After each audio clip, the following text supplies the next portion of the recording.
नमस्कार दोस्तों। शांत लहरों को देखकर ये ना समझना कि समंदर में रवानी नहीं। शांत लहरों को देखकर ये ना समझना कि समंदर में रवानी नहीं। जब भी उठेंगे तूफान बन के उठेंगे। तो भाई साहब सिस्टम हैंग नहीं रुकना चाहिए। और नमस्कार दोस्तों, मैं study with APY YouTube channel में आपका स्वागत करता हूँ। और भाई साहब पार्ट 1 मैंने पढ़ा दिया है, आर्टिकल 1 से 4। जिन्होंने नहीं देखा है तो कृपया वो देख लीजिए और उसके बाद पार्ट 2 पढ़िए। नहीं तो कोई बात नहीं, पार्ट 2 पढ़ लो, कोई दिक्कत नहीं। पार्ट 1 बाद में देख लेना, क्योंकि APY के पास सब कुछ मिलेगा। Because AP is the name of system hang boy. System hang करना है टैलेंट में।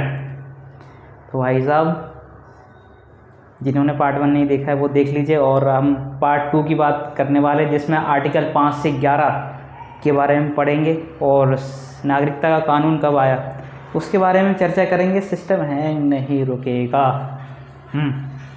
तो भाई साहब आर्टिकल 5 से 11 पढ़ने वाले कुछ पॉइंट्स लिखे हैं, उस पर चर्चा हम करेंगे। तो ये पॉइंट्स हैं कि आर्टिकल 5 से 11 भाग 2 पार्ट 2 है ये। भाग 2 के अंदर आते हैं 5 से 11 भारतीय नागरिकता, इंडियन सिटीजनशिप। इंडियन सिटीजनशिप, भारतीय नागरिकता। क्या है नागरिकता?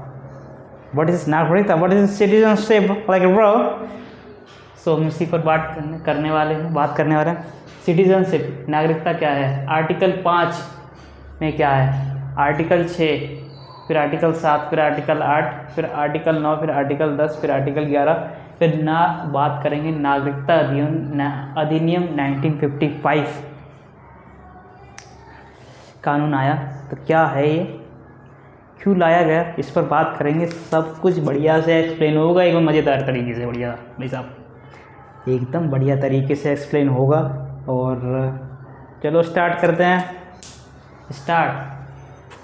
तो सबसे पहले हम बात करते हैं, एक तो 3 तरीके के लोग होते हैं। एक तो पर्सन होगा जो कि बाहर से आया होगा, नॉर्मल पर्सन। एक सिटीजनशिप होगा, मतलब घूमने पर्सन होगा जो घूमने के लिए आया होगा और चले जाएगा। एक सिटीज़न होगा, नागरिक, मतलब जो उस देश में रह रहा है वो नागरिक। और एक होगा माइनॉरिटी मतलब हो गया अल्पसंख्यक, चाहे वो धार्मिक आधार पर हो चाहे भाषा के आधार पर। धार्मिक आधार पर ये हो गया जैसे कि कुछ सिख हैं, उनकी संख्या कम है, और कुछ मुस्लिम हैं, उनकी संख्या कम है, तो ये अल्पसंख्यक हो गए। हिंदू की तादाद ज़्यादा है, हिंदुस्तानी वैसे रहने चाहिए थे, चलो कोई नहीं, हिंदुओं की तादाद ज़्यादा। तो मतलब ये जो सिख और मुस्लिम ईसाई से हो गए, ये अल्पसंख्यक हो गए भारत में। अब सिटीजनशिप क्या है?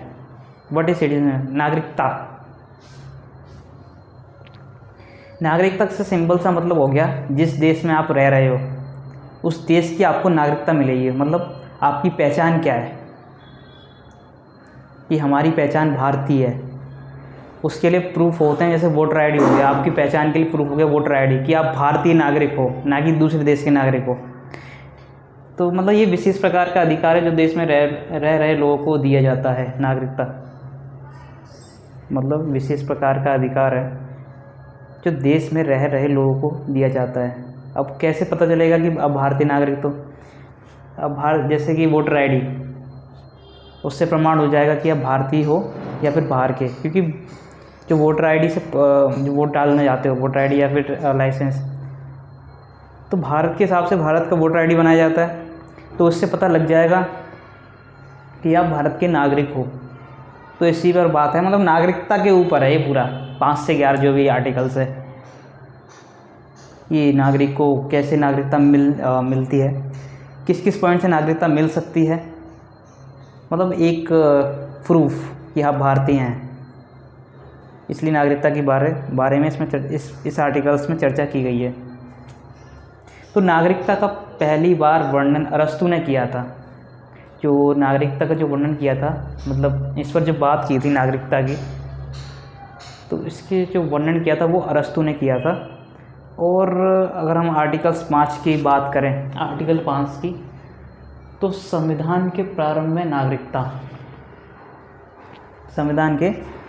नागरिकता, मतलब 26 जनवरी 1950 किस बिहार में नागरिकता मिल सकती है। 3 पॉइंट्स लिखे हैं मैंने, इससे उसका जन्म भारत में हुआ हो तो भी नागरिकता मिल जाएगी। कब? 26 जनवरी 1950 या उससे पहले से अगर भारत में उसका जन्म हुआ है तो भी वो भारतीय कहलाएगा। आर्टिकल 5 ये कहता है, मतलब संविधान के प्रारंभ में नागरिकता, अगर मतलब हमारा संविधान लागू हुआ 26 जनवरी 1950 को, तो जब ये लागू हुआ तो उस टाइम जो लोग थे उनका जन्म हुआ था भारत में हुआ, तो वो भारतीय कहलाएंगे।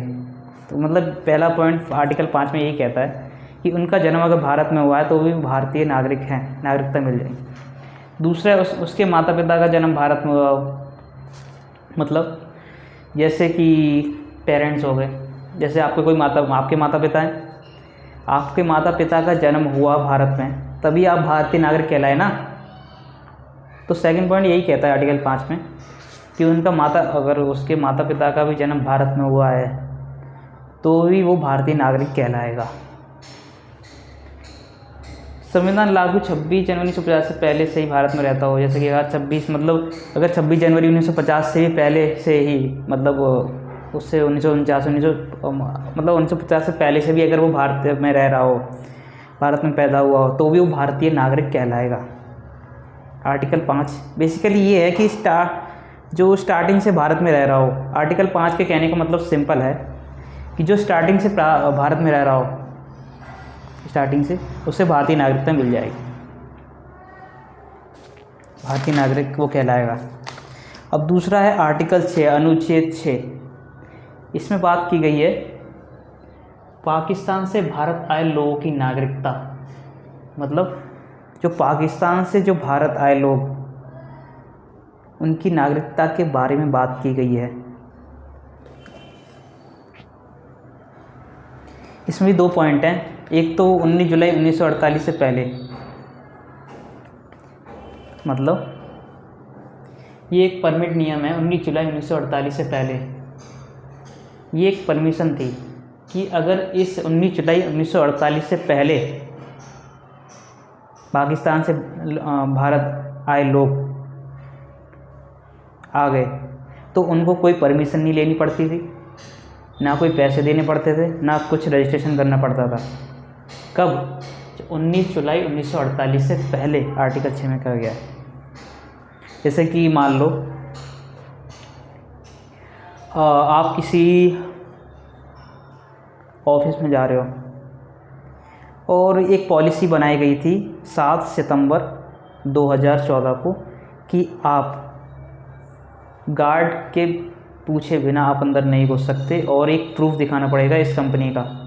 वो रजिस्ट्रेशन करवाओ पहले, और एक रजिस्ट्रेशन फॉर्म, मतलब एक तरीके से हो गया, ये कार्ड बना दिया गया, तभी आप अंदर का एंट्री कर सकते हो, एक प्रूफ के लिए कि आप उस ऑफिस के मतलब काम करने वाले हो, एम्प्लॉय हो। तो उसी तरीके से उससे पहले तो कोई वो नहीं था कि भाई साहब जो भी, मतलब एक तरीके से मान लो जो भी, मतलब ये नियम पॉलिसी से पहले एक मान लो कि आप जब मर्जी कंपनी में चले जाओ, जब मर्जी आ जाओ, उससे कोई वो नहीं। लेकिन जब पॉलिसीज़ बन गई कि ये एक टाइमिंग है आपकी, इस टाइमिंग पे आपको काम करना है और क्या क्या रूल्स आपको फॉलो करने हैं, तो उसके बाद आप पहले वाली चीज़ें अप्लाई नहीं कर सकते कि अपने हिसाब से मर्जी चला। अब वो मर्जी चलेगी उस जो मालिक है, कंपनी का ऑनर है, उसके हिसाब से काम करना पड़ेगा। तो आर्टिकल बेसिकली 6 यही कह रहा है, जो पाकिस्तान से जो भारत आए, कब आए? 19 जुलाई 1948 से अगर पहले आए तो उनके लिए तो कोई दिक्कत नहीं थी भाई। जैसे कि ट्रेन चल रही है तो कोई टीटी नहीं है तो भाई साहब घुस जाओ, चाहे रिजर्वेशन में घुसो चाहे घुसो, हम वो भाई मज़ेदार से, कोई दिक्कत नहीं भाई साहब, पहुंच गए हमारी गाड़ी, हम अपनी जगह फ्री में। लेकिन अगर टीटी आ गया तो तुम्हें टिकट लेनी पड़ेगी ना भाई साहब, टिकट लेनी पड़ेगी। और बिना टिकट के घुसोगे तो वो चालान काटेगा, केस करेगा तुम्हारे ऊपर। तो कैसे घुस गया भाई, सिस्टम हैंग करता हूँ अभी तेरा, रुक। तो ये उसकी बहस करना बेकार है। तो ये आर्टिकल 6 बेसिकली यही कह रहा है कि परमिशन लगने के बाद, यानी 19 जुलाई 1948 के अगर बाद आए लोग, इस डेट के बाद आए, तो उनको एक रजिस्ट्रेशन फॉर्म भरना पड़ता था, फिर 6 महीने वेट करना पड़ता था, तब जाके भारत की नागरिकता उनको मिलती थी। तो इस मतलब 19 जुलाई 1948 का परमिट से 6 महीने के बाद। तो बेसिकली यही है कि 19 जुलाई 1948 के अगर बाद आए तो आपको एक फॉर्म भरना पड़ता था और 6 महीने वेट करना पड़ता था, तब जाके आपको भारत की नागरिकता मिलती थी। अगर पाकिस्तान से भारत आए हो तो डेट से पहले आए तो कोई फॉर्म नहीं भरना, सिंपल भारत की नागरिकता मिल जाती थी। अगर इस डेट के बाद आए तो रजिस्ट्रेशन फॉर्म भरिए और 6 महीना बाद नागरिकता ले लीजिए। अब आर्टिकल 7 में क्या कहता है? भारत से पाकिस्तान गए लोगों की नागरिकता, मतलब भारत से पाकिस्तान गए, फिर उनको पसंद नहीं आया, फिर पाकिस्तान से भारत आए। अरे पाकिस्तान किसको पसंद आएगा भाई साहब? हमारी भारत की सोने की चिड़िया कहा जाता था, वो अंग्रेज लूट के ले गए, वो अलग बात है। भारत किसको पसंद नहीं आता भाई साहब? हमारे देश ही ऐसा रंगीला है, तो किसको पसंद नहीं आता। अब कूड़ा कबाड़ा कर दिया लोगों ने, ज़्यादा जनसंख्या बढ़ गई। पहले तो भाई सोना चांदी सब कुछ था। हाँ, तो इसमें आर्टिकल 7 में एक है, भारत से पाकिस्तान गए लोगों की नागरिकता 1 मार्च 1947 के बाद पाकिस्तान गए हों किंतु वापस आ जाए 6 महीने का रजिस्ट्रेशन। मतलब अगर ये इसमें भी एक तरीके से आर्टिकल 6 की तरह, ये बस फ़र्क इतना है, इसमें भारत से पाकिस्तान गए लोगों की नागरिकता भारत वापस भारत आए। मतलब एक तरीके से मैं समझाता हूँ एग्जाम्पल देके। इसमें एक डेट रख दी गई 1 मार्च 1947 के बाद अगर आप भारत से पाकिस्तान गए फिर पाकिस्तान से भारत आए इस डेट या इस डेट के बाद, तो आपको वही फिर से रजिस्ट्रेशन फॉर्म भरना पड़ेगा, 6 महीने वेट करना पड़ेगा, तब जाके आपको भारत की नागरिकता मिलेगी। कुछ लोग होते हैं कि भाई साहब भारत पसंद नहीं आता तो पाकिस्तान चले जाते हैं, फिर ये सोचते हैं यार भारत ही अच्छा था, कहाँ सिस्टम हैंग करने आ गए, कहाँ सिस्टम हैंग करने आ गए यार।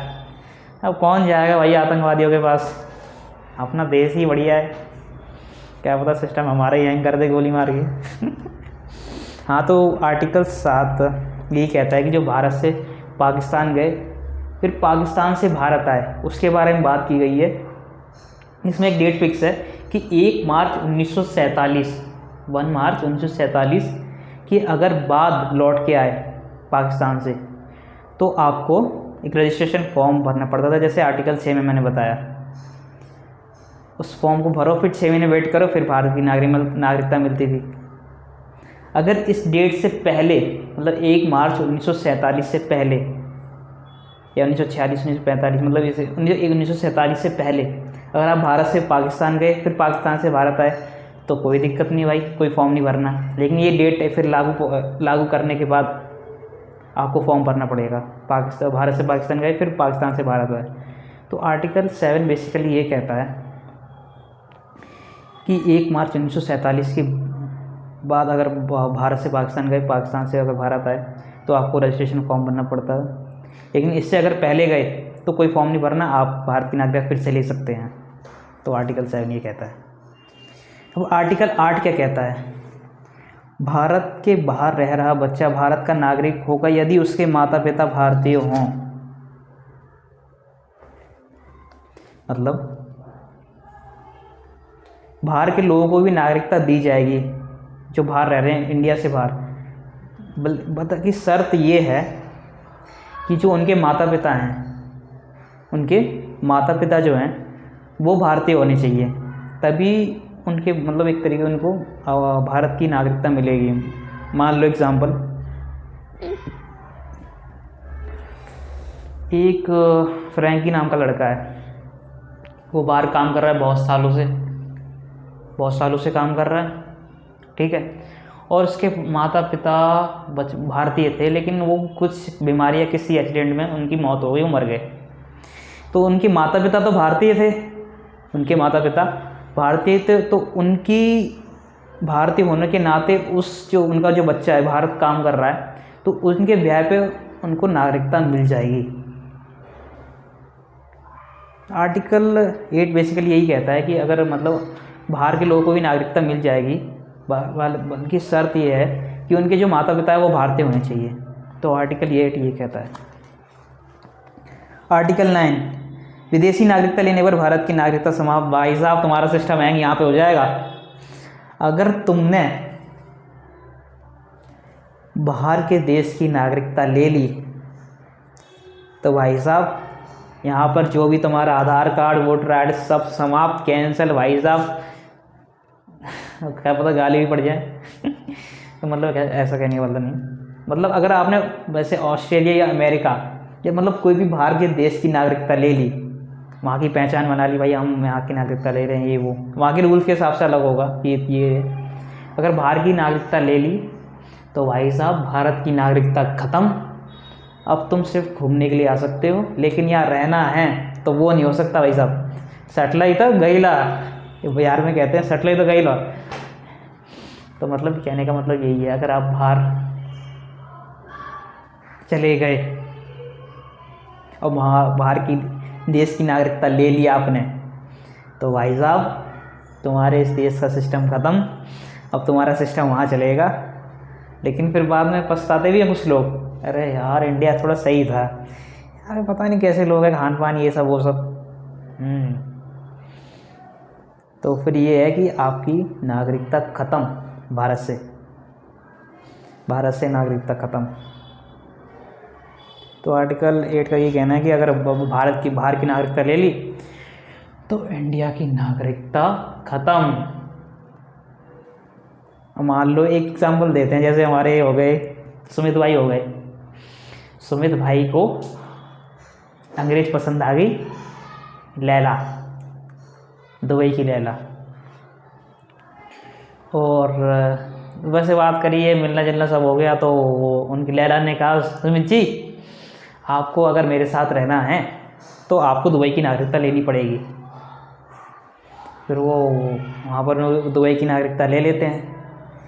तो दुबई की नागरिकता ले ली तो फिर वो सरकार ने कह दिया सुमित जी आप उधर ही रहो, हम आपकी नागरिकता समाप्त कर रहे हैं, दुबई में रहो। तो एक तरीके से एग्जाम्पल हो गया कि दुबई की नागरिकता मिल जाती है, फिर बाद में पता नहीं क्या होता है। तो आप कहने का मतलब है कि बाहर अगर गए, बाहर की नागरिकता ले ली तो इंडिया की नागरिकता खत्म। आर्टिकल 8।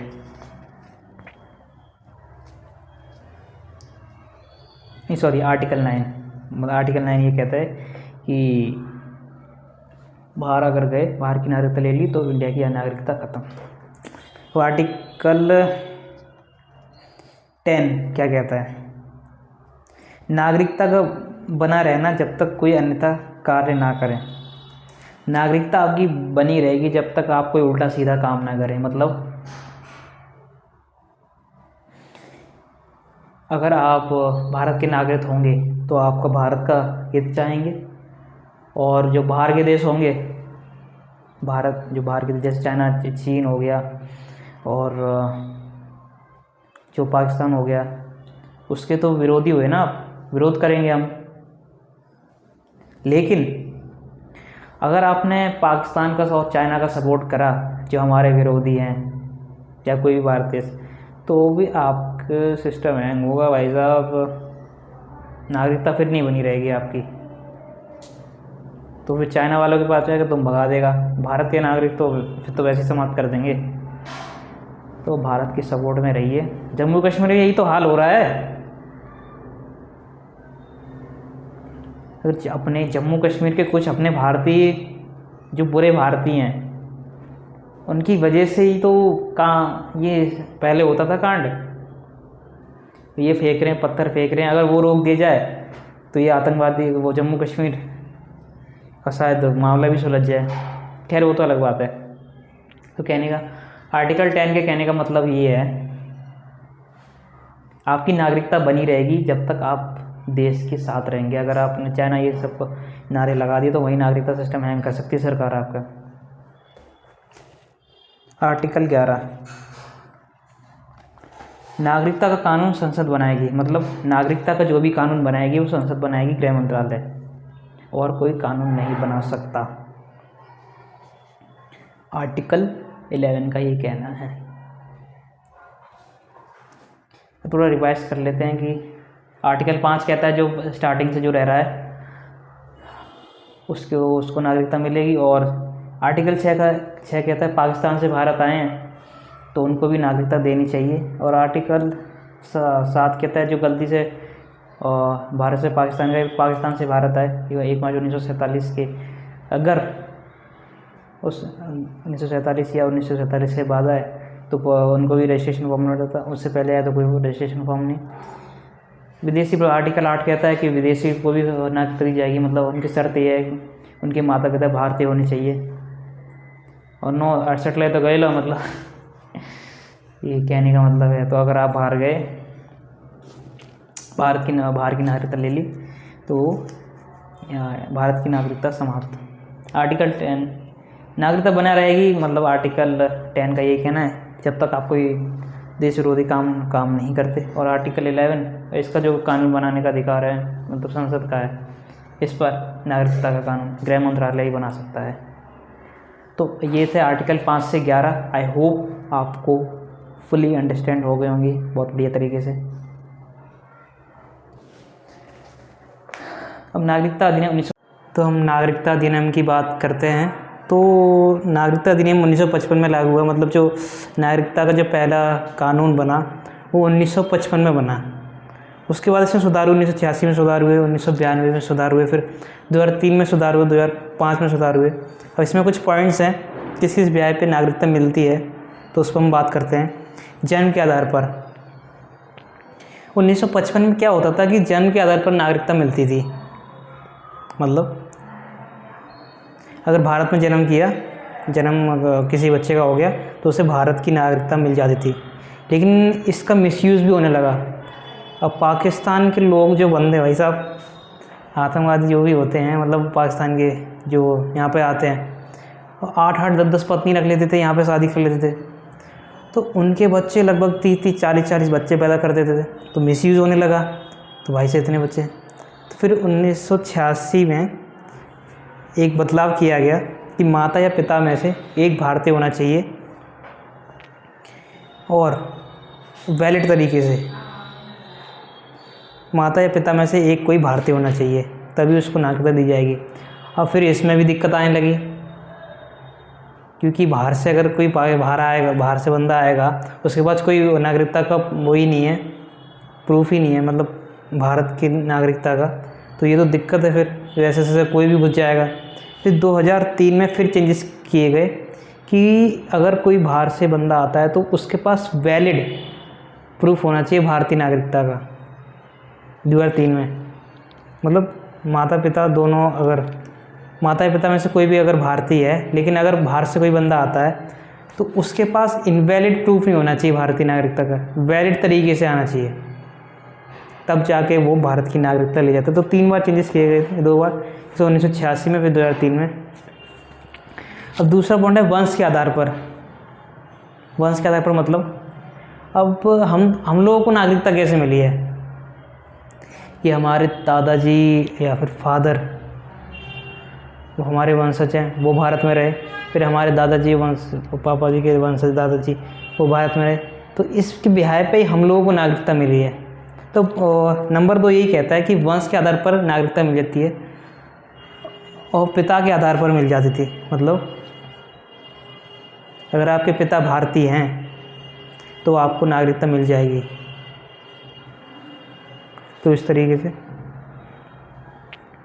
फिर 1992 में चेंजेस किए गए, या माता या पिता में से कोई एक अगर भारतीय है तो भी आप नागरिकता ले सकते। तो मतलब वंश के आधार पर नागरिकता मिलती थी इसके ब्याह में। अब तीसरा पॉइंट आ गया पंजीकरण, रजिस्ट्रेशन। मतलब कि रजिस्ट्रेशन भी करोगे, करने पर भी आपको नागरिकता मिल सकती है। इसमें पहले ये था कि 1955 में ये सब लाइक 6 महीने था कि अगर आप कोई भारत से मतलब आते हो तो आपको पहले रजिस्ट्रेशन करना पड़ेगा 6 महीने का। फिर इसको 3 साल किया गया, फिर 5 साल, फिर अब ये 7 साल कर दिया गया है। मतलब अगर आप भारत की नागरिकता चाहते हो तो आपको पहले 7 साल रहना पड़ेगा, फिर रजिस्ट्रेशन फॉर्म भरना पड़ेगा, तब जाके आपका अप्रूवल होगा, तभी आपको भारत की नागरिकता मिलेगी।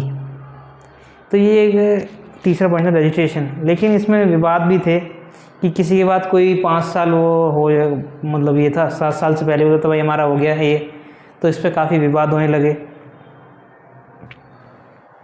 लेकिन फिर इसको सही करके जो जिसको नागरिकता मिलनी चाहिए थी, जिससे 7 साल कंप्लीट हो गए, इस तरीके से देखा और उन्हीं को नागरिकता दी गई जिनके 7 साल कंप्लीट थे। और रजिस्ट्रेशन करने के बाद, तो रजिस्ट्रेशन करने के बाद भी नागरिकता मिलती थी कि शर्त है कि आपको 7 साल भारत में रहना पड़ेगा और रजिस्ट्रेशन फॉर्म भरना पड़ेगा। और चौथा पॉइंट ये था कि देशीकरण, न्यूट्रलाइजेशन। मतलब इसमें क्या है कि अगर आपको कला या विज्ञान की नॉलेज है, भारतीय भाषा, तो भी आप नागरिकता ले सकते हो भारत की। कैसे? मान लो आपके 22 भाषाएं हैं, मलयालम, कोंकणी, कुचिपुड़ी, इस तरीके से हमारी 22 भाषाएं। अगर उसमें से